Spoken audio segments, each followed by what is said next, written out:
AI가 우리 일상을 어떻게 바꿀까요? 라는 질문이 나오면 잠재된 패턴이 있는 모든 곳에서 AI가 머지않아 사람보다 훨씬 더 잘하게 될 거예요. 구글의 제미나이 프로 기준으로 보면 해리포터 전지를 다 집어넣고 질문을 해도 그걸 다 기억하고 대답할 수 있습니다. 데미스 하사비스가 구글 딥마인드의 CEO인데 이번에 노벨 확상 탔잖아요. 스탠포드 어디 가서 강연하면서 내가 석사급 이상 박사들의 연구 시간을 10억 시간을 줄여줬다 이렇게 얘기합니다. 어떤 미친 과학자가 이걸 재규적 개선이라고 그러는데 자기가 자기를 개선하니까 AI는 굉장히 성능이 뛰어나니까 코드를 보고 뭘 바꾸면 좋겠다를 생각할 수 있죠. 그때부터 이제 스스로 생각하는 거예요. 그때부터는 AI가 어디로 발전할지를 인류는 알 수 없어요. 그때부터 우리 손을 벗어납니다.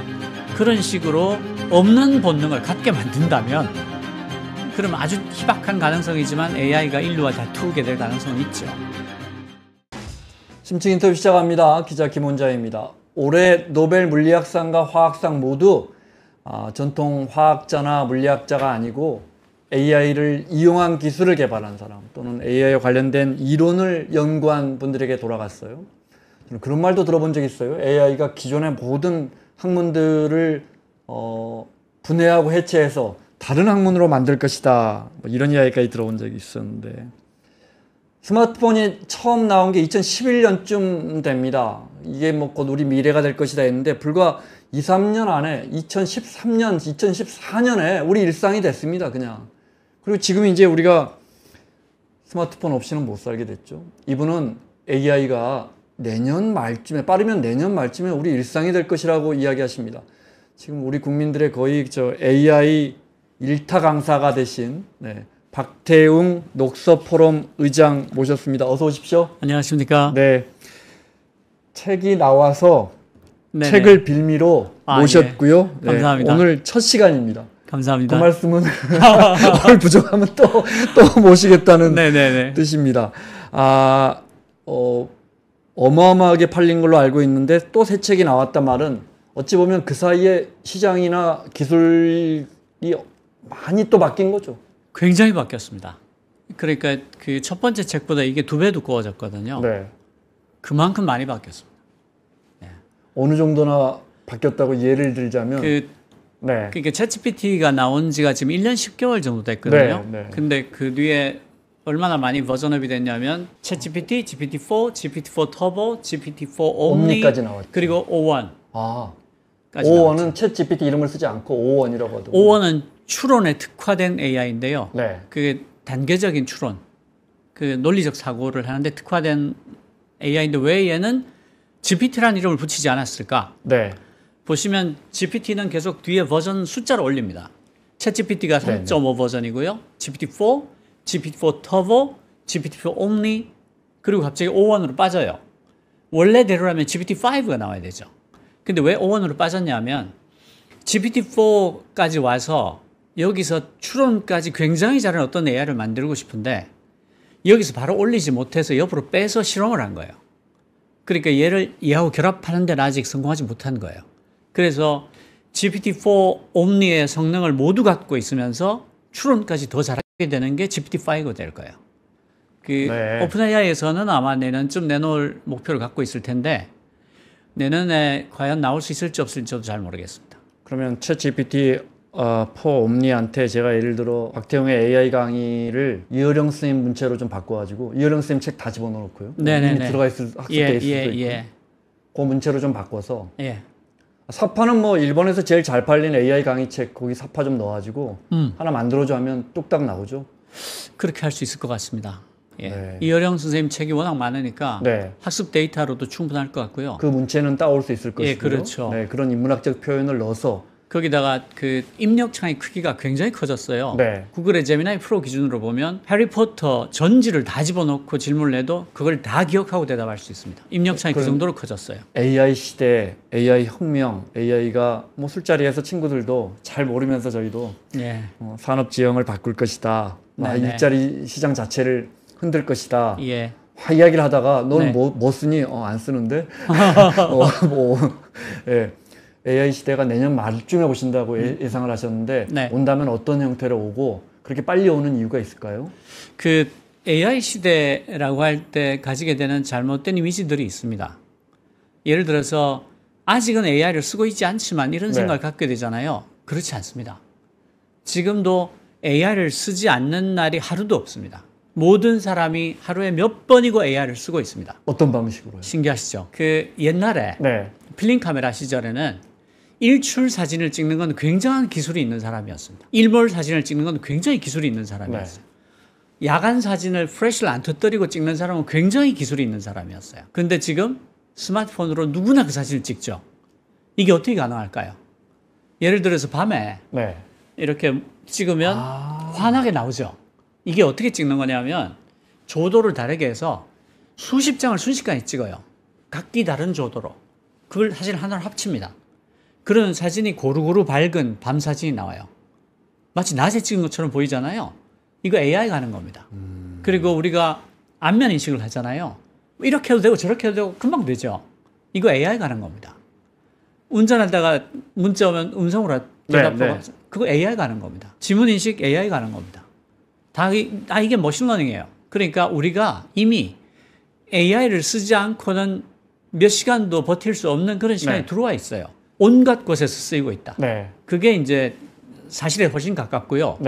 개발을 예를 들면 지금 AI와 같이 코딩을 하지 않는 개발자가 제가 장담하건대 5% 미만일 겁니다. 아, 그래요? 95% 이상의 개발자들은 어떤 형태로든 AI를 이미 쓰고 있습니다. 이게 AI가 스며드는 기술이거든요. 자기 혼자 뭘 하는 게 아니라 어딘가에 붙어서 증폭을 시키는 기술입니다. 다른 예를 들어서 이번에 노벨 화학상을 탄 알파폴드 같은 게 뭐냐면 고분자 단백질은 아주 그 분자 크기가 큰 고분자 단백질은 분자식을 우리가 다 알아도 그 물리적 화학적 특성을 우리가 서술하기 어렵습니다. 왜냐하면 얘가 어떤 방향으로 접히냐에 따라 완전히 다른 특성을 나타내요. 그런데 얘가 어떻게 접히는지 그 모양을 알아채기가 되게 어려웠습니다. 뭐 2년, 3년씩 걸리기도 하고 그랬어요. 그런데 얘를 알파폴드라는 AI를 이용해서 거의 모든 고분자 단백질의 접힌 모양을 맞춰버린 거예요. 그래서 딥마인드, 구글 딥마인드의 CEO인데 이번에 노벨 화학상 탔잖아요. 스탠포드 어디 가서 강연하면서 내가 석사급 이상 박사들의 연구 시간을 10억 시간을 줄여줬다 이렇게 얘기합니다. 그러니까 현재 수준에서 기술이 멈춘다고 해도 AI는 이미 어마어마하게 유용성이 있습니다.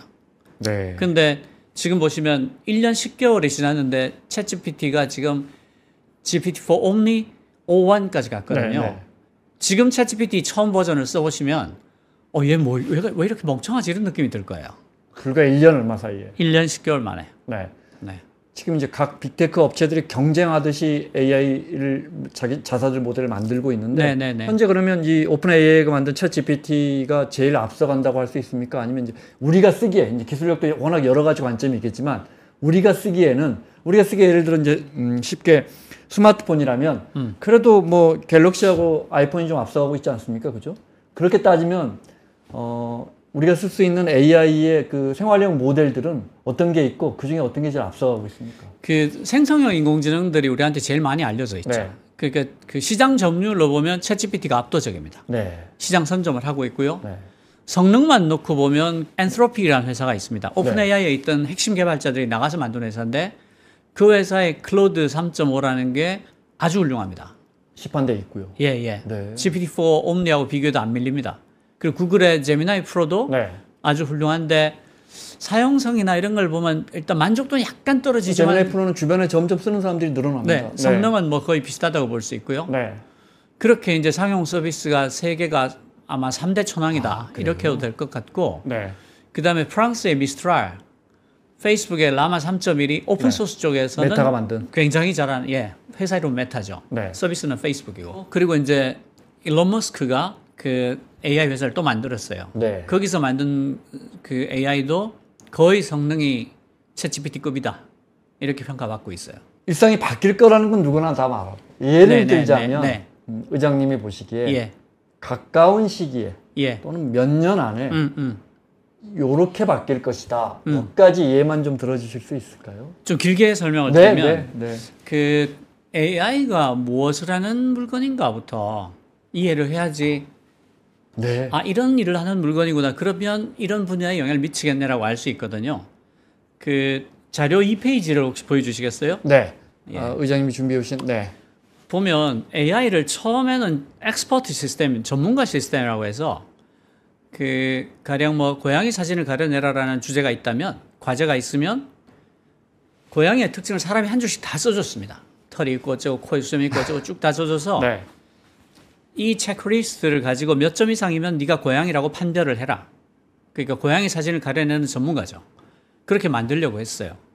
근데 그게 잘 안 되는 거예요. 예외가 너무 많아서. 네. 그래가지고 뭐 아주 짧게 설명을 드리면, 그래서 AI의 겨울이 10년씩 2번 찾아와요.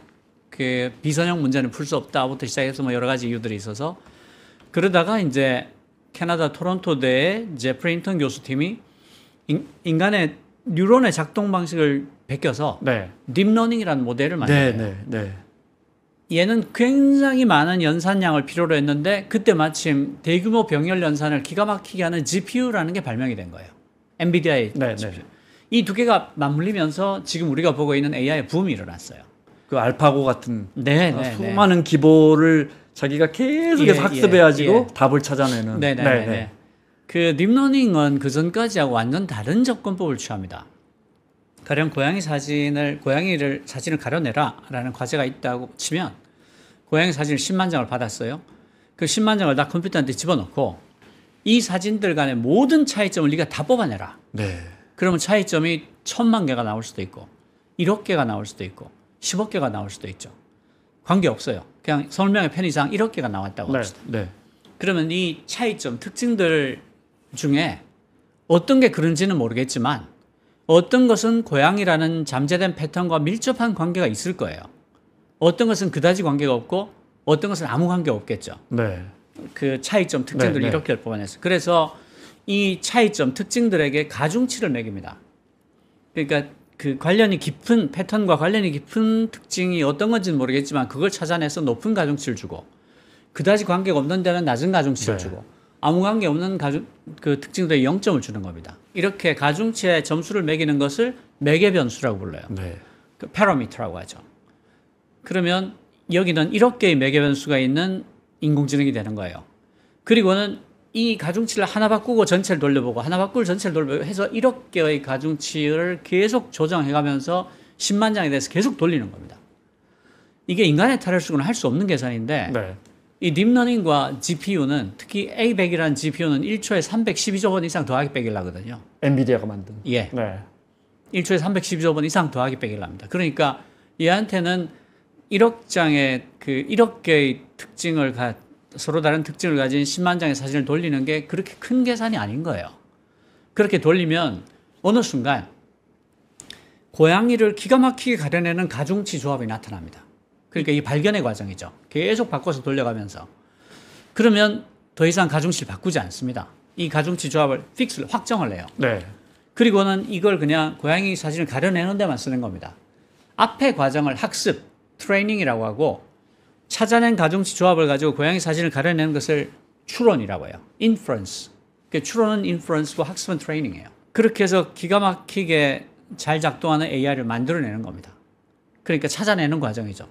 그 다음 페이지 보여주시면, 이걸 수학적으로 설명을 드리면 우리가 저렇게 오렌지색의 그래프를 그릴 수 있으면 우리는 예측을 할 수 있어요. 그러니까 사과가 한 알에 1,000원이면 두 알에 2,000원, 5,000원이면 5알이잖아요. 그러니까 저렇게 2차원 그래프를 그리면 우리는 예측을 할 수 있죠. 사과 한 알에 1,000원, 배 두 알에 2,000원이면, 배 한 알에 2,000원이면 사과 한 알, 배 두 알이면 5,000원이죠. 예측을 할 수 있죠. 이렇게 변수가 하나 더 보태지면 축을 보태면 됩니다. 그러니까 왼쪽은 2차원 그래프, 중간은 3차원 그래프죠. 인간은 3차원의 존재이기 때문에 4차원 이상은 상상할 수도 없고 그릴 수도 없어요. 그렇지만 수학에서는 다차원을 계산할 수 있습니다. 축만 보태면 되거든요. 그러니까 고양이라는 잠재된 패턴을 찾아낸 것은 수천만 차원, 수억 차원에 걸쳐서 저렇게 연속된 다양체를 그려보는 작업을 하는 거예요. 아까 그 1억 개의 매개변수의 조합을 계속 바꿔가면서 찾아낸 게 1억 차원에 걸쳐서 이렇게 연속된 다양체를 그려본 거예요. 왜냐하면 고양이라는 패턴은 있거든요. 그러니까 우리가 대여살만 돼도 고양이, 강아지를 구분하잖아요. 고양이는 패턴이 있으니까. 그러니까 인공지능이 하는 일을 한 문장으로 표현해보라 그러면, 인공지능은 잠재된 패턴을 찾아내는 일을 합니다. 무슨 답을 주는 게 아니고. 네네네. 그 잠재된 패턴을 찾아내는 일을 합니다. 뭔가 일종의 정확한 답을, 수학적 답을 주거나 과학적 답을 주는 게 아니고 뭔가 그 평균점이라 할까요? 잠재된 패턴을 더듬어서 네. 더듬어서 찾아내는 거예요. 그러니까 이게 사실은 사람의 뇌가 하는 일하고도 비슷합니다. 사람의 뇌가 어떻게 일을 하냐면 사람의 뇌가 몸무게의 2%인데 에너지의 20%를 쓰거든요. 네. 굉장히 에너지를 많이 써요. 그러니까 뇌의 첫 번째 임무는 에너지를 적게 쓰는 거예요. 왜냐하면 에너지를 너무 많이 써버리면 빨리 지치잖아요. 그렇죠. 네. 그래서 굶어 죽을 수도 있고 네. 사냥을 성공하지 못하면 다음번 사냥을 성공할 때까지는 빈속으로 견뎌야 되잖아요. 그런데 이 뇌가 에너지를 너무 많이 쓰는 거야. 그래서 에너지의 목표는 어떻게든 뇌의 첫 번째 임무는 어떻게든 에너지를 적게 쓰는 거예요. 그래서 인식을 어떻게 하냐면 끊임없이 패턴을 만듭니다. 패턴을 찾아요. 어느 정도로 만드냐면 우리가 점 2개를 찍고 밑에 반원을 그리면 사람 얼굴 이러잖아요. 네, 네. 그 정도로 추상화해버리는 거예요. 지극히 단순하게 추상화를 해버려요. 그래서 우리가 인식을 할 때 생각하면 시식용으로부터 뇌로 데이터가 많이 오지 않겠어? 라고 생각하잖아요. 그래야 인식을 네. 하잖아. 그게 아니에요. 뇌에서 시식용으로 가는 데이터가 훨씬 많아요. 눈앞에 뭐가 포착이 되잖아요. 보이잖아요. 그러면 내가 만들어 놓은 패턴들을 막 덮어 씌워요. 그렇게 해서 딱 들어맞잖아요. 그걸로 인식 활동을 중단해버려요. 그렇게 해야지 에너지를 적게 쓰거든요. 그래서 우리가 왜 밤에 뭐가 희끗 지나가면 귀신을 본 것 같고 뭔가 소리 들리면 사람 소리 같고 이런 게 패턴을 덮어 씌워서 그런 거예요. 그리고 우리가 기억을 어떻게 하느냐. 기억을 카메라로 동영상을 찍듯이 기억하는 게 아니에요. 그렇게 기억을 하면 이 뇌가 용량을 견디지 못해서 터져버립니다. 어떻게 풀 동영상 24시간짜리, 한 16시간짜리를 매일 집어넣겠어요. 네. 제가 환갑이 넘었는데 61년어치를 여기다 집어넣었다고 생각해 보세요. 만 년 전에 터졌죠. 그게 아니라 추상화된 패턴의 고리들만 기억을 합니다. 그래서 기억을 떠올리잖아요. 네. 그럼 그 패턴들을 갖고 와서 편집을 해요. 그래서 우리의 모든 기억들은 떠올릴 때마다 재편집됩니다. 그래서 기억이 바뀌는 거예요. 네. 그때야 내가 돈 낸 거 아니야? 아니야 형 내가 냈어 이러잖아요. 이게 만약에 비디오 카메라로 찍은 듯이 기억을 한다면 절대 이런 일이 안 생겨요. 네, 그러겠죠. 찍은 게 어떻게 바뀌어요? 우리 기억은 맨날 바뀌잖아요. 네. 왜 바뀌냐면 그 패턴의 연결고리들만 갖고 있다가 내가 떠올리면 그걸 갖고 와서 지극히 추상화된 어떤 기호들, 그 패턴들을 재조립하는 거예요. 그래서 우리가 기억은 항상 편집되는 거예요. 그래서 기억을 너무 믿으면 안 되는 거예요. 네. 그러니까 AI도 그 방식이다. 예. 그래서 어떻게 되냐면 AI는 어떤 분야를 바꾸게 되나요? 라는 질문에 할 수 있는 가장 훌륭한 대답은 네. 잠재된 패턴이 있는 모든 분야를 다 바꿀 거예요. 그러니까 예를 들어서 프로그래밍 분야가 왜 빨리 바뀌냐? 프로그래밍은 인간이 만든 랭귀지로 만든 거잖아요. 네. 그러니까 대단히 뚜렷한 패턴이 있는 거예요. 그러니까 그 잠재된 패턴을 AI가 찾아내기가 너무 쉬운 거예요. 그래서 지금 95% 이상의 개발자들이 어떤 형태로든 AI 개발 툴을 같이 쓰고 있습니다, 이미. 쓰고 있지 않다면 굉장히 특별한 개발자일 거예요. 그게 이제 뭐 특별히 뛰어나다는 뜻이 아니고 네. 취향이 특이하다는 뜻입니다. 아주 뛰어난 개발자들일수록 얘를 써서 더 큰 성과를 낼 수 있습니다. 증권사의 트레이더들, 이미 미국에서는 트레이더가 다 없어졌습니다. 몇 년 됐어요. 그 자리를 소프트웨어 엔지니어들이 다 차지했습니다. 골드만삭스의 트레이더 한 명도 없어요. 왜냐하면 그건 패턴이 있는 일이기 때문에 AI가 훨씬 잘할 수 있거든요. 그리고 마케팅도 패턴이 아주 있죠. 그 창의적인 전략이 있을 수 있지만 대부분은 패턴입니다. 네. 왜냐하면 그 마트에 가보시면 거제도에서 올라온 싱싱함이요. 1+1, 타임 세일, 9개 사면 1개 더. 이런 것들은 마트 이름을 가려놓으면 어떤 마트인지 맞출 수가 없어요. 계속해서 반복되는 패턴이죠. 그 다음에 기사도 마찬가지예요. 기사는 굉장히 창의적인 작업 아니냐? 그렇지 않습니다. 되게 많은 기사들이 패턴입니다.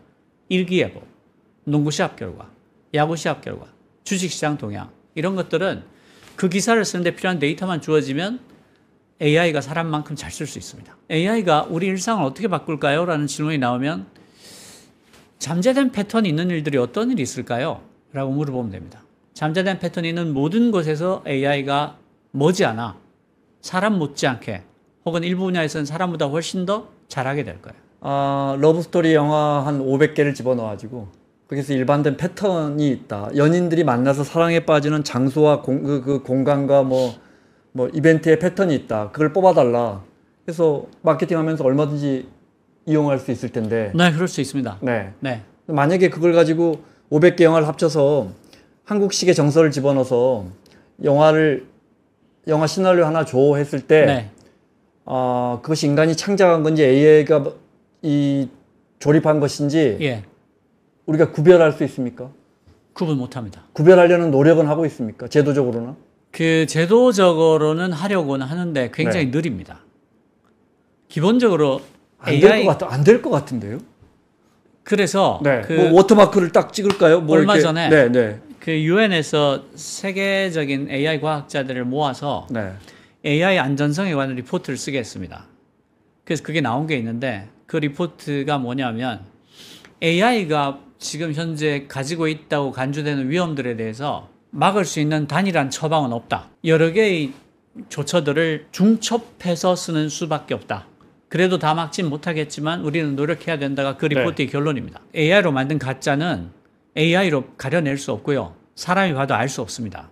지금 이제 AI로 만든 동영상도 사람이 구분하기가 굉장히 어려운, 많은 경우에는 구분할 수 없는 수준까지 와 있거든요. 그래서 거기 워터마크를 찍는다. 해야 되는 일은 맞습니다. 근데 워터마크는 조금만 변형해도 깨집니다. 그러니까 워터마크는 완벽한 해결책이 되지 못해요. 최근에 나온 동영상, AI가 만든 동영상을 보면 저처럼 이제 영상이나 방송사에 오래 있었던 사람은 앞으로 누가 예를 들어 뭐 실크로드 같은 그 다큐멘터리에 정말 낙타 타고 저 ENG 카메라 메고 누가 저걸 촬영하러 갈까? 진짜 모험을 즐기는 사람이 가고 영상을 만드는 업계에서는 그런 일은 이제 옛날 이야기가 되겠다. 그런 생각이 들더라고요. 굉장히 많이 쓸 겁니다. 그리고 그래서 그 워터마크를 찍는 것만 가지고는 안 되고요. 네.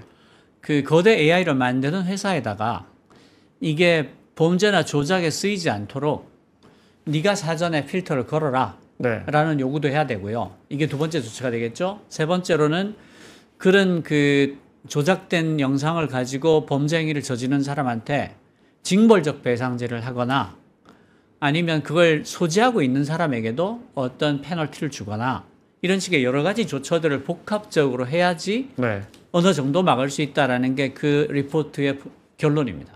삶의 격을 높이는 9가지 지혜를 함께 나눕니다. 위즈덤 칼리지 시즌 2 영상 아래 링크를 클릭하시면 자세한 내용을 확인하실 수 있습니다. AI가 가는 방향에 대해서 구체적으로 제가 한 8개 앞으로 어떤 방향으로 발전하고 가는 건가 8개 질문을 준비했는데 그 전에 그러면 AI 부작용 이야기가 나왔으니까 의장님 준비하신 PPT에 AI 부작용 우리가 인류가 AI로 우려할 만한 것들 몇 개가 있더라고요. 그거 저 궁금해서 그거 먼저 여쭤볼까요? 네. AI가 그냥 놔둬서는 터미네이터 같이 될 수가 없어요. 왜 그런가 하면 그 AI는 욕구와 본능이라는 게 없습니다. 그러겠죠. 그러니까 그 인간사에서 일어나는 모든 그 분쟁과 다툼이 두 개의 본능으로 비롯됐다고 저는 생각하거든요. 그게 뭐냐면 생존 본능과 종족 보존 본능이에요. 그런데 AI는 그게 없습니다. 그러니까 AI가 사람을 죽이고 말고 할 기본적인 동기가 없는 거예요. 그리고 두 번째로는 그 현재로서는 AI는 자아가 없어요. 그러니까 그대로 놔두면 굳이 인간을 죽이고 말고 할 이유가 없습니다. 그런데 이런 일이 생길 수 있어요. AI를 계속 개발하다 보니까 벽에 부딪히는 거예요. 얘가 왜 높은 지능이 되지 못할까? 라고 생각해 보니까 얘가 생존 본능이 없어서 그런 거구나 라고 판단할 수 있어요. 인간의 지능과 똑같은 지능을 만들기 위해서는 생존 본능을 가져야 된다 라고 판단해 버릴 수도 있어요. 어떤 미친 과학자가 자기는 정말 AGI를 끝을 보고 싶으니까. 그래서 그걸 일부러 집어넣습니다. 얘가 스스로 자기 코드를 개선할 수 있게 만들어줘요. 이걸 재규적 개선이라고 그러는데 자기가 자기를 개선하니까 AI는 굉장히 성능이 뛰어나니까 코드를 보고 뭘 바꾸면 좋겠다를 생각할 수 있죠. 그때부터 이제 스스로 생각하는 거네요. 그때부터는 AI가 어디로 발전할지를 인류는 알 수 없어요. 그때부터 우리 손을 벗어나는 겁니다. 그런 식으로 없는 본능을 갖게 만든다면 그러면 아주 희박한 가능성이지만 AI가 인류와 다투게 될 가능성은 있죠. 그런데 그것보다는 더 가능성이 높은 것은 이런 겁니다. 저는 이런 가능성이 훨씬 더 클 거라고 생각하는데요. 이게 이스라엘 총리실에서 트위터에 올린 포스팅입니다. 그러니까 하마스가 이스라엘의 어린애들을 죽인 다음에 불태웠다라는 기사로도 본 것 같기도 하고. 네. 네. 근데 저게 가짜예요. 가짜 네. 뉴스였어요. 근데 가짜 뉴스가 밝혀졌을 때는 이미 늦었어요. 왜냐하면 이스라엘 사람들이 엄청난 증오에 휩싸여 버렸거든요. 증오에 휩싸여 버리니까 저게 가짜였던지 아닌 건지는 상관이 없어진 거예요. 이미 목적을 달성한 다음이니까. 그러겠죠. 네. 이건 그 지금 이스라엘 군이 쓰고 있는 AI 시스템이에요. 라벤다가 뭐냐면 안면 인식 시스템인데 하마스의 전사들을 안면 인식 시스템으로 계속 추적하는 거예요. 네. 그리고 가스펠이란 거는 저 공격할 타겟 목표물을 식별하는 인공지능이에요. 그러니까 저기다가 가스펠 복음이라는 이름을 붙인 것만 봐도 이 사람들이 제정신이 아니다라는 걸 알 수 있죠.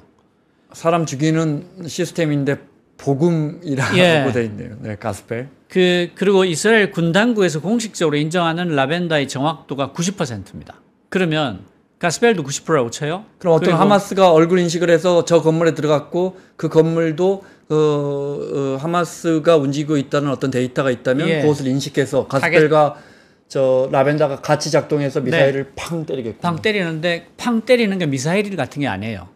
그냥 일반 포탄을 쏴서 때립니다.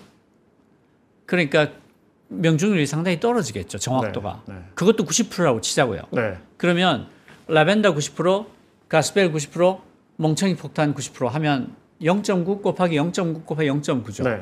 그러면 0.7이잖아요. 그러니까 10번 쏘면 3번 정도는 무고한 시민이 죽는다는 거예요. 네. 아무 죄 없는 사람이 30%의 확률로 죽는다는 뜻이에요. 이게 끝이 아닙니다.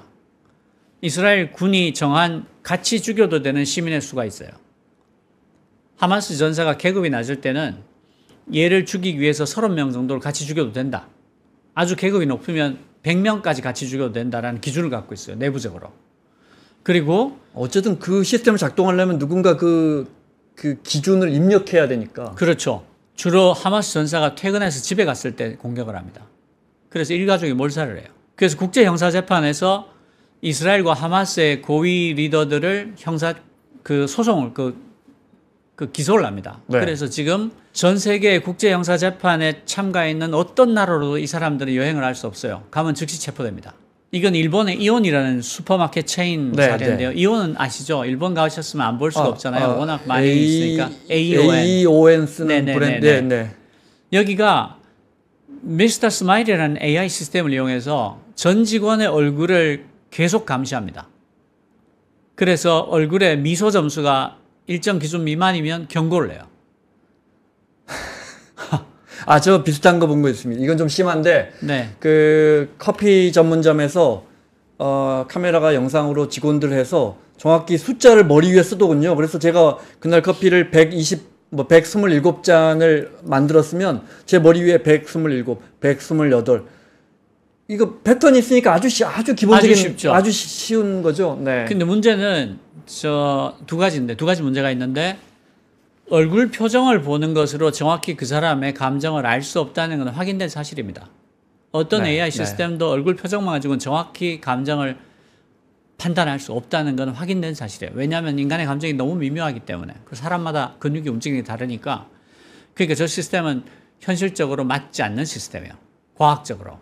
네, 두 번째로 그 유럽의 AI 법에 따르면 안면 인식을 기술을 이용해서 사람을 감시하는 것은 인권 유린이어서 금지된 행동입니다. 네. 그러니까 저 두 가지 사례, 이스라엘과 일본 슈퍼 체인의 사례가 무엇을 말해주냐 하면 우리가 형편없는 인공지능 시스템에도 스스로 자진해서 통제권을 넘겨준다면 굳이 지금 우리가 AGI를 걱정할 이유가 있느냐라는 거예요. 저런 형편없는 AI 시스템에도 이미 인간이 자기 통제권을 넘겨주지 않습니까? 그러면 굳이 터미네이터를 걱정할 필요가 있느냐? 우리끼리 막 죽이고 있는데, 인권 유린을 막 하고 있는데.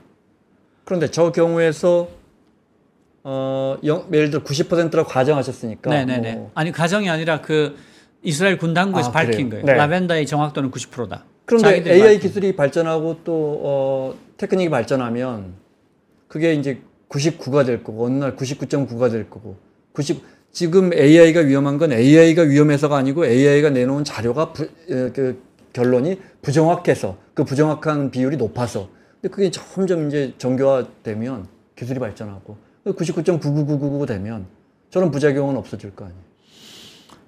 그게 이제 그럴 때 이제 인간의 가치 판단에 문제가 생기는데요. 99라고 하더라도 네.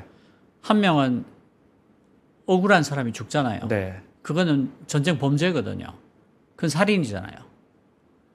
물론 이제 전쟁 때 그런 일이 불가피하긴 하지만 네. 사람이 하면 80%가 정확하고 AI라는 기술이 하면 사실 지금 샌디에고에 있는 해군 기지에서 조종사들이 마치 우리 그 게임 하듯이 해가지고 아프가니스탄 지금 이제 아프가니스탄 철수했으니까 그 네, 드론 공격하는 네 거 이렇게 하고 예, 드론 예. 공격하고 사람들 그렇게 몇십 명 죽이고 집에 가서 TGI 프라이데이 가갖고 아이하고 생일 잔치를 한다 샌디에고에서 그 기사를 예전에 화제가 됐었는데 그 기사가 사실은 그때 조종사들 중에 많은 사람들이 외상후 증후군에 시달린다라는 기사였어요. 네, 네. 자기가 게임 하듯이 지구 건너편에 있는 사람을 죽이고 지금 얼마나 더 발전했겠습니까? 네, 그리고 그날 저녁에 아이들하고 생일 파티를 네, 한다. 네, 네. 그게 이 사람한테 엄청난 외상후 증후군을 주는 거죠. 그 심리적인 타격이 커서 네. 그래서 그것에 관한 기사였을 거예요. 저도 읽은 기사인데 네. 너무 괴롭다. 이렇게 자기가 어떤 현실감도 없이 네. 레버를 조작하는데 그 결과로 일가족이 다 죽고 뭐 이런 일이 생기니까 그게 쌓이는 거예요. 사람 마음이니까. 근데 뭐 똑같은 일이 지금 이스라엘에서도 가자에서도 뭐 레바논에서도 근데 차이점이 있다면 네. 이건 100% 자동화됐기 때문에 네. 그러네요. AI는 증폭기거든요. 예를 들어서 그 AI가 증폭기라는 게 굉장한 문제가 됩니다. 딥페이크는 포토샵으로도 할 수 있습니다. 근데 포토샵의 딥페이크가 문제가 덜 됐던 이유는 하나입니다. 상당히 높은 기술이 있어야 되고 포토샵을 너무 잘 다뤄야 된다. 실력이 있어야 한다. 실력이 네. 있어야 네. 한다. 그게 1번이고요. 그래서 딥페이크가 많이 생산될 수가 없는 구조였어요. 근데 AI 딥페이크를 하나 만들려면 하루 종일 포토샵을 돌려야 한다 이 말씀이시죠. 심지어 그걸 동영상으로 하면 네. 투자비가 너무 많이 들어서 그냥 포기하는 거예요. 근데 AI는 증폭기고 아무나 뭐 초등학생도 마음만 먹으면 최고 전문가가 만든 것과 같은 딥페이크를 수백만 장을 쉽게 만들 수 있다. 이게 문제가 되는 거잖아요. 네. 그러니까 AI가 없던 문제를 만드는 게 아니라 있는 문제를 100만 배, 1000만 배, 억 배 증폭을 시키는 거예요. 그리고 그게 문제가 되는 거죠. 원래부터 있던 문제이긴 한데요. 그게 1억 배 많아졌어요. 이러니까 다른 문제가 된 거예요. 네. 양의 진로에 전환이 일어나는 거죠. 원래 있던 문제이긴 한데 이게 1억 배에 나타나면 이걸 원래 있던 문제라고 할 수 있어요? 이렇게 되는 거죠. 전혀 다른 문제인 거죠. AI가 불과 1년 만에 OS의 지위를 넘보고 있다. 이건 네네. 무슨 말입니까? 이게 그러니까 AI가 속도가 발전 속도 얼마나 빠르냐에 네. 관한 이야기가 되는데요. 챗GPT가 2022년 말에 나왔고 지금 2024년 중반 조금 넘어가니까 1년 10개월, 11개월 정도밖에 안 됐어요. 그런데 OS가 된 겁니다. 사실상. 그러니까 1년 10개월밖에 안 됐어요. 그 옛날의 미디어들 돌이켜보시면 가령 PC도 세상을 바꿨죠. 인터넷도 세상을 바꿨어요. 스마트폰도 세상을 바꿨죠. 그런데 보시면 세상을 바꾸는데 걸린 시간이 점점 짧아집니다. PC보다 인터넷이 훨씬 짧았고 인터넷보다 스마트폰이 비교할 수 없이 짧았는데 AI는 스마트폰보다 더 짧은 거예요. 1년 10개월 만에 OS가 되는 거예요. OS가 뭐냐면 운영체제라는 건데 PC에는 윈도우가 있고 스마트폰에는 안드로이드와 iOS가 있고 서버에는 리눅스가 있고 걔들이 없으면 하드웨어고 소프트웨어고 돌릴 수 없는 운영 시스템, 그러니까 플랫폼이죠. 그걸 운영체제라고 한단 말이에요. 근데 마이크로소프트가 몇 달 전에 코파일럿 플러스 PC라는 걸 발표했습니다. 그 PC에서 돌아가는 AI예요. 그리고 애플 인텔리전스 발표했어요.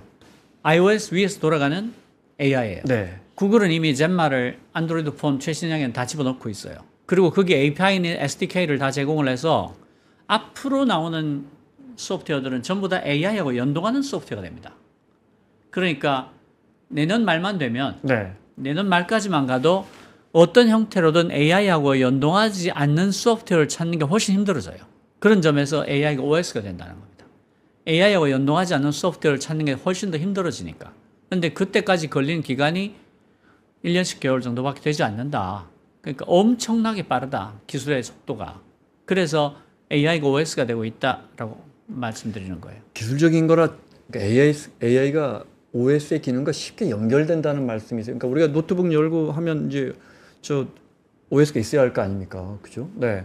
그러면 그거랑 쉽게 연결이 된단 말입니까? 아니면 OS 기능을 AI가 해버린다는 뜻입니까? 그러니까 OS와 준하는 지위를 갖게 된다. 제가 이제 어떤 제목의 보고서를 만들고 싶어요. 네. 그러면 이 목차를 챗GPT대로 만들어 달라고 하고 싶어요. 그러면 원래대로라면 브라우저를 열어서 네. 챗GPT에 접속을 해서 보고서 제목을 넣고 목차를 만들어 달라고 요청한 다음에 목차가 나오면 그거를 복사해서 워드에 갖고 와서 붙여넣기를 해야 되죠. 네, 네. 그런데 워드가 챗GPT API를 쓰고 있어요. 그럼 워드에서 그냥 이런 제목의 보고서를 쓰고 싶은데 이해했습니다. 목차를 만들어줘. 네. 그러면 워드가 API를 이용해서 이 질문을 챗GPT에 던져요. 그럼 챗GPT가 답을 만든 다음에 이 API를 이용해서 워드로 줘요. 네. 그럼 워드에 그냥 답이 뚝 떨어지는 거예요. 그러니까 이 앞에 4단계가 없어져 버리는 거예요. 이게 API입니다. 이 AI가 이 안에 담겨있는 AI가 네, API와 소프트웨어 디벨로퍼 킷, 개발 툴을 다 제공합니다. 그러니까 내가 만드는 소프트웨어에서 AI를 이용한 무언가를 하고 싶을 때 더 이상 내가 AI를 개발할 필요가 없는 거예요. 여기 들어있으니까. 네, 네. 그냥 API를 달라고 해서 그 API를 가지고 짜면 내 소프트웨어가 AI 소프트웨어가 돼버리는 거예요. 그리고 아이폰 같은 경우에는 시리가 애플 인텔리전스 어떻게 되냐면 내가 사용하는 모든 소프트웨어 데이터를 다 들여다봅니다. 다 들여다봐야 되는 이유가 야 모레 일정이 내가 어떻게 되지? 라면 대답을 해야 되잖아요. 네. 야, 내 이메일 온 것 중에서 이런저런 거 있잖아. 내가 카톡 받은 것 중에 이런저런 내용이 있잖아. 그거 좀 확인해줘. 이렇게 말하면 얘가 다 해야 되잖아요. 그걸 다 하려면 어떻게 돼요? 들어가 있어야죠. 각 서비스의 네. 데이터를 다 보고 있어야 되죠. 네. 그래서 그 애플 인텔리전스에서는 애플의 AI가 내 폰에 들어가 있는 모든 소프트웨어 내 데이터들을 다 보고 있습니다. 그러니까 과거에는 우리가 뭘 하나씩 다 열어가지고 클릭하고 뭐 프로그램 갖다 붙이고 아니면 이것 보고 제가 제 뇌로 한다면 지금은 이 녀석이 내가 뭘 하고 있는지를 다 보고 있다가 뭐 가만히 있다가 내가 필요로 하면 툭 그걸 종합해서 내 노트북 안에 있는 정보를 싹 연결해갖고 싹 던져준다 이 말씀이신가요? 그렇죠. 이제 제가 이제 맥락 인터페이스로 말하는 게 그런 건데요. 네. 이제까지는 우리가 명령을 쳐놓거나 아니면 뭐 아이콘을 클릭하거나 네. 터치하거나 이래야지 실행을 할 수 있잖아요.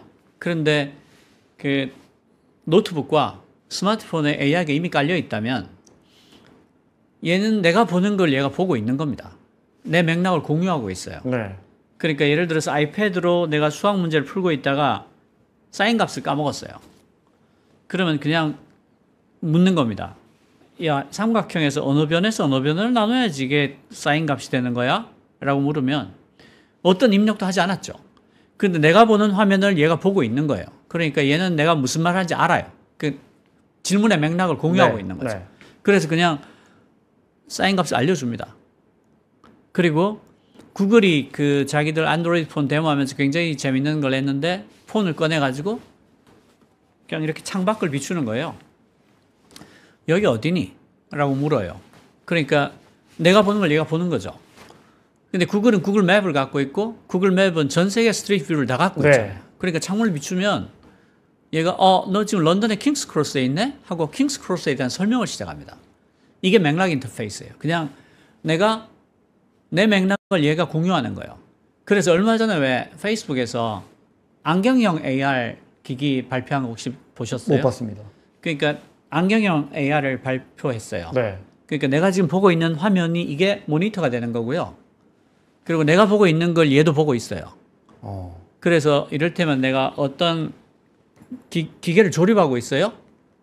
야, 이거 조립한 순서 좀 알려줘. 이러면 내가 보고 있는 부품들 위에 번호가 쫙쫙 붙어서 1번하고 3번을 붙여보세요. 이런 식으로 설명할 수 있게 되는 거예요.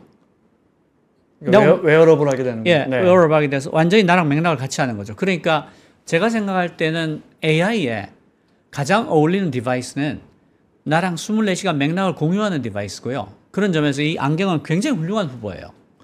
그래야지 쓸모가 굉장히 올라가요. 이거 뭐야? 이렇게 말할 수 있잖아요. 야, 봐봐. 내가 이거 돌릴게. 야, 기계 지금 소리 나지?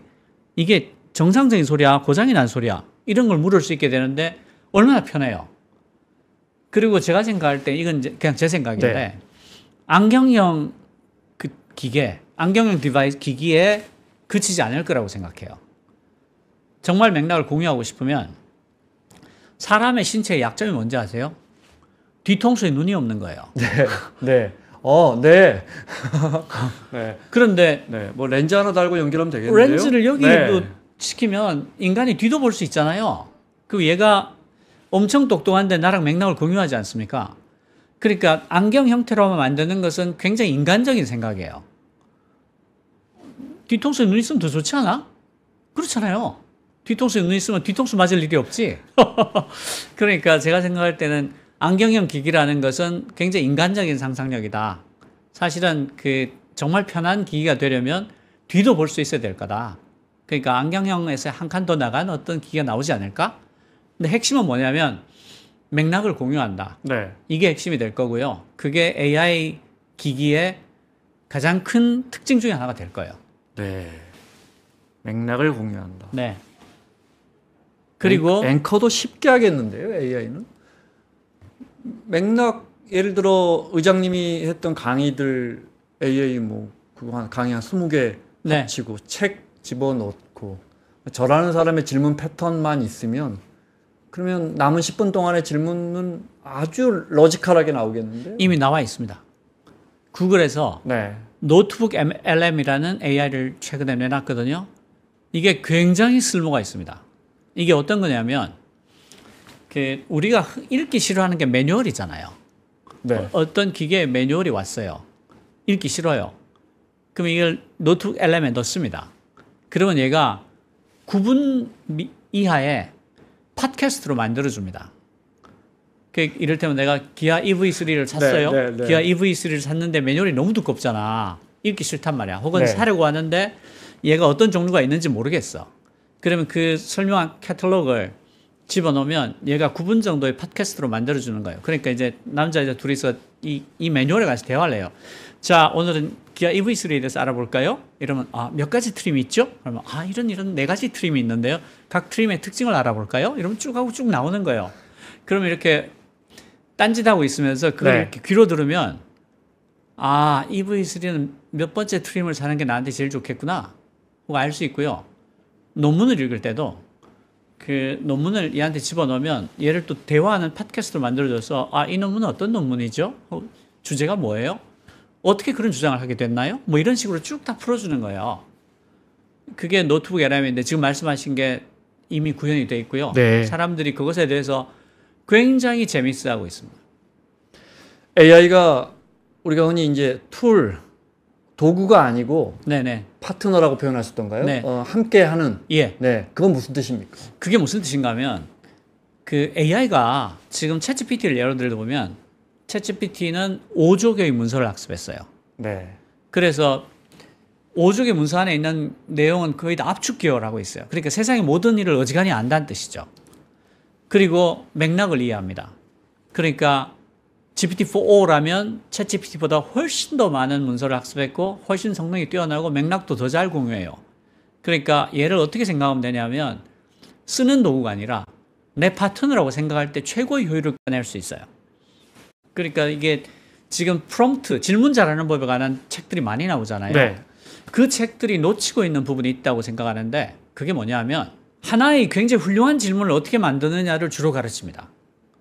근데 저는 그게 챗GPT류의 어떤 거대 언어 모델을 잘 쓰는 방법이 아니라고 생각해요. 챗GPT 같은 거대 언어 모델을 가장 잘 쓰는 방법은 얘랑 길게 토론을 하는 겁니다. 네. 네. 그러니까 한번 딱 물어보고 답 나와서 예, 다 됐고 제가 이제 얘가 답을 줬구나 이게 아니고 AI를 이용해서 논문을 읽는 방법을 소개해드리면 저는 이제 요새 AI 관련한 논문들이 나오면 다 AI와 같이 읽습니다. 논문을 집어넣어요. 그리고 제가 하는 질문은 이런데요. 이 논문의 주요 논점들을 번호를 매겨가며 정리해주고 이 논문의 뛰어난 점과 부족한 점을 지적해주고 이 논문의 후속 연구로 어떤 연구가 있으면 좋을지를 얘기해달라. 이게 제가 하는 표준 질문이에요. 그러면 답이 2초 안에 나와요. 어떤 큰 논문이어도 2초 안에 나옵니다. 왜냐하면 연 1초에 몇백조 번 더하기 빼기를 하느라 네. 금방 내놓거든요. 그때부터가 진짜 시작입니다. 논점들이 쭉 나오잖아요. 그러면 야, 여기 세 번째 주장은 이때까지 나왔던 논문들하고 전혀 궤를 달리하는데 도대체 어떤 근거가 새롭게 발견됐길래 이런 주장을 하는 건지를 대단히 구체적이고 친절하게 얘기해달라. 그리고 이게 좀 어려워 보이면 네. 고등학생도 이해할 수 있게 설명해달라 이렇게 붙이면 됩니다. 그리고 또 놀라운 점은 이렇게 보다가 개념들이 나왔는데 저한테 좀 낯설어요. 그럼 이 개념이 뭔지를 대단히 친절하고 자세하게 설명을 해주고 이 개념에 왜 그런 이름이 붙었는지 어원도 얘기해달라. 이렇게 하면 또 2초 만에 나와요. 이렇게 해서 이제 논문을 같이 읽어 나가는데 굉장히 놀랍고 재밌는 게 있는데요.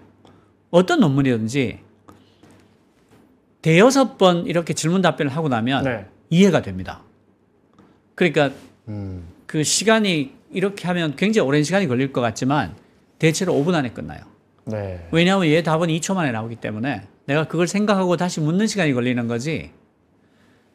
대개 5분 안에 굉장히 입체적으로 나 혼자 이 논문을 읽었으면 보지 못했을 다각적인 면을 보면서 이해를 할 수 있게 되는 거예요. 그런데 좋은 답을 얻기 위해서는 분명히 좋은 질문을 하는 법을 우리가 익숙해져야겠네요. 그렇습니다. 네. 그래서 제가 드리고 싶은 말이 있는데 왜 아까 그 사람들이 AI 정말 좋고 훌륭하고 그런데 너 쓰냐 그러면 안 쓴다고 그랬잖아요. 네, 네. 이유가 있어요. 왜 그런가 하면 챗GPT가 됐든 클로드가 됐든 제미나이 프로가 됐든 얘들은 생성형 인공지능입니다. Generative AI예요. 뭔가를 만들어낸다는 네, 네. 뜻이죠. 그러니까 뭔가 만들어보고 싶은 게 없는 사람한테는 이거 아무데도 쓸 데가 없는 AI예요. 그렇군요. 그러니까 네, 네. 내가 궁금한 게 없으면 네. 얘는 천하에 쓸 데가 없는 애예요. 나는 질문할 수 있어야 되고 토론할 수 있어야 되고 하고 싶은 게 있어야 돼요. 그게 없으면 그러네요. 생성형 인공지능은 쓸 데가 없어요. 못이 네. 없는데 망치를 어디다 쓰겠어요. 그래서 많은 사람들이 저거 되게 중요한 것 같은데 하면서 결국 안 쓰는 거예요. 왜냐하면 열어보면요. 네. 질문창 하나가 딱 열려 있을 뿐이에요. 황당하지? 이거 뭐지? 이거 뭐 하는 거지? 이렇게 되는 거예요. 그래서 그 애들한테 AI 시대 애들은 이제 뭘 하면 돼요? 이런 질문을 굉장히 많이 네. 받거든요. 그때마다 제가 드리는 말씀이 있어요. 지금은 정답의 시대가 아니라 질문의 시대입니다. 왜냐하면 애들은요, 학교에서 어떤 걸 배우든지 간에 졸업을 하고 나잖아요. 죽을 때까지 평생 처음 보는 어떤 걸 하면서 살아야 돼요. 얘들은 학교에서 뭘 배우든지 간에 아무 소용 없어요. 그냥 나오면 평생 처음 보는 어떤 걸 하면서 먹고 살아야 돼요. 그럼 학교가 어떤 준비를 시켜줘야 되냐? 해줄 수 있는 게 하나밖에 없어요. 생전 처음 보는 어떤 게 나타났을 때 혼자서 그것을 들여다보고 학습하고 탐색하고 검색하고 토론을 해서 자기만의 지식 체계를 구축할 수 있는 능력을 갖출 수 있게 하는 게 학교가 해줄 수 있는 가장 훌륭한 일이에요. 왜냐하면 나타나지 않은 걸 가르칠 수는 없잖아요. 스티브 잡스조차 아이폰을 발명해놓고 네. 이 지경으로 발전할 줄은 몰랐을 거예요. 그럼요. 네. 그러니까 그 정답을 가르친다는 만큼 허망한 게 없어요. 두 가지 점에서 그런데 하나는 나타나지 않은 것을 정답을 말해줄 수가 없다. 두 번째로는 정답 말하는 건 AI로 충분하다. 뭐가 남겠어요? 질문이 남습니다. 어떤 새로운 게 등장했을 때 이게 뭐지? 이거 어떻게 작동해? 이게 사회에 어떤 영향을 미칠 거야? 그래서 내 삶은 어떻게 되지? 난 뭘 해야 돼? 라는 질문들을 하고 그 질문을 주도적으로 탐색하고 검색하고 학습해서 내 것으로 만드는 능력이 필요한 시간이 돼버린 거예요. 네. 왜냐하면 네. 정답은 AI가 내놓을 거니까. AI가 앞으로 바뀌는 방향 중에 멀티모달까지만 오늘 공부할까요? 네. 네네네. 멀티모달은 여러 개의 모드를 갖고 있다는 건데요. 네. 그러니까 챗GPT는 텍스트만 입력하고 출력합니다. 네. 하나의 모드죠. 우리가 글로 써줘야 되는 거죠. 네네네. 네. 그런데 GPT-4만 해도 이미지도 만들고 받아요. 네. 그 두 개- 이미지를 긁어다가 제가 고양이 그림 있으면 카피해서 거기다 올려놓으면 되는 거예요. 올려놔도 되고 네. 아니면 고양이 그림 그려줘 해도 되고. 네. 아, 네. 예, 예. 그러니까 두 개의 모드죠. 네. 이렇게 여러 개의 모드를 갖고 있는 것을 멀티모달이라고 해요. 네. 그러니까 지금부터 나오는 모든 거대 AI들은 모두가 다 예외 없이 멀티모달이 될 거예요.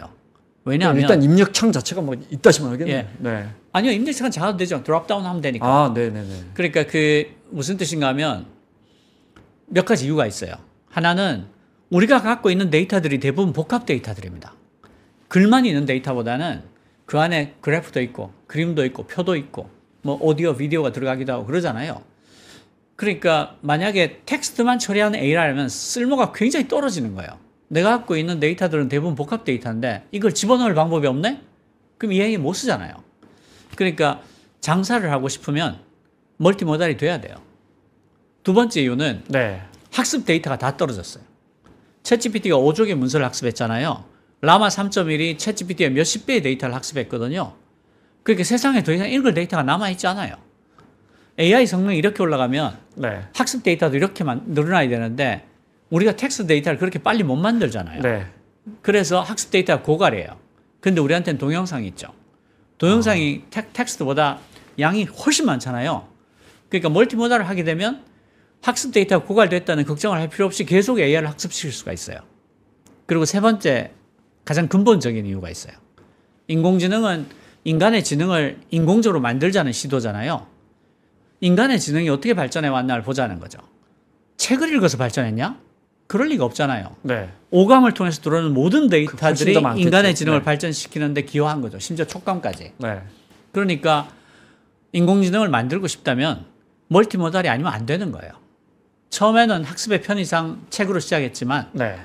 이제부터 나오는 모든 거대 AI들은 베이스가 멀티모달이다. 이렇게 될 수밖에 없는 거예요. 박태웅 의장과 함께 오늘 AI 강의 첫 번째 시간 들었습니다. 오늘 말씀 고맙습니다. 감사합니다.